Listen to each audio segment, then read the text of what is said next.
અહીંયા આજે અમે ભેગા થયા હતા 250 થી 300 માણસો.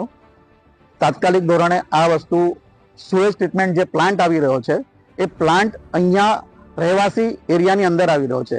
તમે જોઈ શકો છો કે આજુબાજુમાં તમને રહેવાસી એપાર્ટમેન્ટ દેખાશે.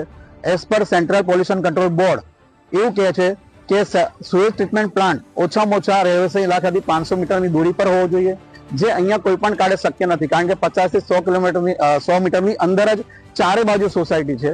તો એ ચારે બાજુ સોસાયટી હોવા છતાં અહીંયા પરમિશન કઈ રીતે મળી, એક પ્રશ્ન છે. સેકન્ડ થિંગ, જ્યારે બી સુએજ ટ્રીટમેન્ટ પ્લાન્ટ બનાવવામાં આવે તો સેન્ટ્રલ પોલ્યુશન કંટ્રોલ બોર્ડ એવું કહે છે કે એનો 1/3 એરિયા ગ્રીન બેલ્ટ તરીકે હોવો જોઈએ.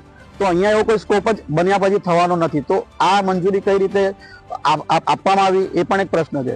ત્રીજી વસ્તુ, 2024 પહેલા અહીંયા કોઈ પણ જાતનો સુએજ ટ્રીટમેન્ટ પ્લાન્ટ બતાવવામાં નથી આવેલો. તો તાત્કાલિક ધોરણે 2024માં જે ભેસાણ એરિયા આજે બી ઓનલાઈન બતાવે છે, ભેસાણ એરિયામાંથી અહીંયા કેમ શિફ્ટ કરવામાં આવે એ પણ એક પ્રશ્ન છે. તો તાત્કાલિક ધોરણે આ બધા પ્રશ્નો શાસન અને એસએમસી ધ્યાનમાં લે. અહીંયા જો સુએજ ટ્રીટમેન્ટ પ્લાન્ટ આવશે તો આ પોતાના શરીર પર ઘણી બધી ઇફેક્ટ કરે છે. તમે ઓનલાઈન પણ સર્ચ કરશો તો તમને આખો ચાર્ટ મળી જશે કે સુએજ ટ્રીટમેન્ટ પ્લાન્ટથી જે વસ્તુ ડેવલપ થાય છે, ઘણા બધા ગેસીસ ડેવલપ થાય છે, ઘણા બધા મચ્છરોની ઉત્પત્તિ થાય છે. આમ તો એસએમસી મચ્છરોના નિદાન માટે ઘરે ઘરે જઈને શોધ કરે છે.